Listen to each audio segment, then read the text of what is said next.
कुछ दिनों से मीरा बहुत परेशान थी। उसकी शादी के बाद जब जब वो अपने मायके अपने भाई भाभीयों से मिलने के लिए जाती तो सब उसे खूब लाड प्यार करते, उसकी खूब खातिरदारी करते। पर कुछ समय से वो उनके नेचर में चेंज देख रही थी, इसीलिए उसका मन भी बहुत उदास था। क्या हुआ बहू, तुम थोड़ी परेशान दिखाई दे रही हो? मुझसे कहो, मैं भी तो तुम्हारी माँ हूँ। माँ जी, शादी से पहले भैया भाभी मेरे से बहुत प्यार से बात करते थे, मेरी छोटी छोटी जरूरतों का बहुत ख्याल रखते थे, मुझे किसी भी चीज की कमी नहीं होने देते थे। पर शादी के बाद मैं जब भी उनसे मिलने जाती हूँ वो मेरे से ठीक से बात ही नहीं करते और यहाँ तक कि मुझसे मिलने भी नहीं आते और मुझे उन्होंने बुलाना भी बहुत कम कर दिया है। आखिर ऐसा क्या हुआ है जिस वजह से वो लोग मुझसे बात करने से कतराने लगे हैं? हो सकता है बहू ये तुम्हारे मन का वहम हो। पहले तुम उनके साथ रहती थी ना, तो तुम्हें इस बात का एहसास नहीं होता था।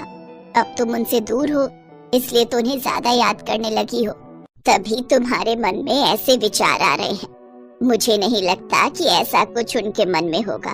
एक काम करो, तुम कुछ दिनों के लिए अपने मायके रहकर आ जाओ, इससे तुम्हारे मन का वहम भी दूर हो जाएगा और तुम्हारा उदास मन भी ठीक हो जाएगा।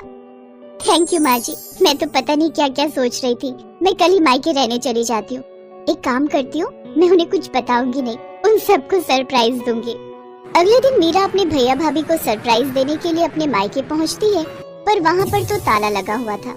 अरे, घर पर तो ताला लगा हुआ है, हो सकता है निशा भाभी और अलका भाभी कहीं बाहर गई हो। थोड़ा इंतजार कर लेती हूँ। एक काम करती हूँ, निशा भाभी के मोबाइल पर फोन करती हूँ। मीरा अपनी बड़ी भाभी को फोन मिलाती है, पर फोन ही नहीं मिल रहा था। तभी पड़ोसन उसके पास आती है। अरे मीरा बिटिया, कैसी हो? नमस्ते आंटी जी, मैं ठीक हूँ। आपको कुछ आइडिया है कि भाभी कहाँ गई है? वो सब तो घूमने के लिए विदेश गए हैं, 1 महीने बाद लौटेंगे। वो तुम्हारे भतीजे ऋषि का बर्थडे है ना, वही मनाने के लिए गए हैं। विदेश गए हैं? मुझे बताया भी नहीं। आ जाओ बिटिया, यहाँ आ जाओ, मैं चाय बनाती हूँ। नहीं आंटी जी, मैं फिर कभी आऊंगी, अभी मैं चलती हूँ। नमस्ते आंटी। मीरा के दिमाग में बहुत सी बातें चलने लगी। पूरे रास्ते कुछ न कुछ सोचती रही। अजय भैया और विजय भैया तो कह रहे थे कि मेरी शादी के लिए उन्होंने कर्ज लिया है, उनके पास शादी के लिए पैसे नहीं है। पहले ही उनका काम अच्छा नहीं चल रहा, बड़ी मुश्किल से मेरी शादी कर रहे हैं, पर विदेश ट्रिप में बर्थडे के लिए फिर उनके पास पैसे, मुझे कुछ समझ नहीं आ रहा। और यहाँ तक कि घूमने जा रहे हैं, वो भी देश से बाहर, विदेश में। मुझे एक बार फोन करके बताया तक नहीं। उलझन भरी बातें मीरा के दिमाग में चलती रही। जैसे ही वो वापस ससुराल पहुंची तो उसकी सास और पति दंग रह गए। अरे मीरा, तुम वापस आ गई? तुम तो भैया भाभी के घर रहने गई थी ना? क्या हुआ बहू, तुम लौट क्यों आई? भैया भाभी आउट ऑफ इंडिया गए हैं ऋषि का बर्थडे मनाने के लिए। सब लोग 1 महीने बाद लौटेंगे। मुझे एक बार भी फोन करके दोनों भैया और भाभी ने बताया तक नहीं।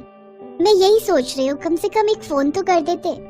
हमसे तो उन्होंने कहा था कि हमारे पास शादी के लिए पैसे नहीं हैं, इसीलिए अमित ने लोन लेकर पूरी शादी का खर्च उठाया था। वैसे मुझे ये बात कहनी नहीं चाहिए बहू, पता नहीं तुम क्या सोचोगी, पर उन लोगों के पास विदेश घूमने के लिए पैसे कहाँ आए, जबकि पूरी शादी तो हमने की है। यही देखते हुए कि उनके पास शादी के लिए पैसे नहीं है। ये तो तुम दोनों की लव मैरिज थी, इसी वजह से ना मैंने कुछ बोला, ना तुम्हारे ससुर जी ने और ना ही अमित ने। छोड़ो विमला, ये सब कहने की क्या जरूरत है? बहू पहले ही बहुत परेशान है, ये सब बातें सुनकर ये और परेशान हो जाएगी। कोई नहीं, मीरा हमारी बहू है, हमारा खर्चा हो या इसके मायके वालों का, बात एक ही है। अगले 1 महीने तक मीरा के भाई भाभीओं ने एक भी फोन नहीं किया। अचानक 1 महीने बाद एक दिन जब मीरा अपने पति अमित के साथ बाजार गई हुई थी, वहीं उसकी दोनों भाभियां उसे दिखाई दी, पर वो दोनों उससे नजरें चुराने लगी। सुनो, ये तो निशा भाभी और अलका भाभी है ना? इसका मतलब ये लोग विदेश से वापस आ गए, पर इन्होंने आकर भी मुझे फोन नहीं किया। चलो तो मैं बात करती हूँ। छोड़ो ना मीरा, जब उन्होंने ही तुम्हें याद नहीं किया तो तुम क्यों उनसे बात कर रही हो? रहने दो। नहीं, ऐसे थोड़ी होता है। जरा पूछूं तो वो मेरी भाभियां हैं, उनसे ये सब पूछने का तो मेरा हक बनता है। रुको, मैं अभी पूछती हूँ। मीरा जैसे ही अपनी दोनों भाभियों के पास जाने लगती है, उसकी भाभियां उसे देखकर इग्नोर करके चली जाती हैं। निशा भाभी, अलका भाभी, इधर। अरे, मुझे देखकर भी अनदेखा कर दिया। मुझे कुछ समझ नहीं आ रहा, आखिर ये माजरा क्या है? मैंने तुम्हें बोला था ना कि मत जाओ। देखो, उन्होंने तुम्हें देखा फिर भी नहीं रुकी। चलो अब घर चलते हैं। मीरा घर आकर सारी बात अपनी सास को बताती है। अब तो ये सब सुनकर मुझे भी कुछ गड़बड़ लग रही है। तुम्हारे भैया भाभी तुम्हें अनदेखा क्यों कर रहे हैं? कुछ दिन इंतजार करो, देखते हैं, क्या पता वो खुद फोन कर लें। अगले कुछ दिनों तक मीरा ने वेट किया, फिर भी किसी का भी फोन उसके मायके से नहीं आया।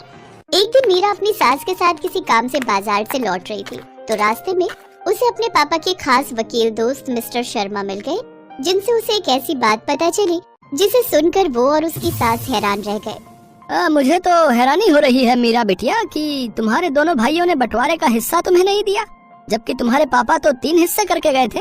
उन्होंने तुम्हारी वसीयत में यही लिखा था कि तीसरा हिस्सा तुम्हारी शादी और तुम्हारे दूसरे खर्चों के काम आएगा।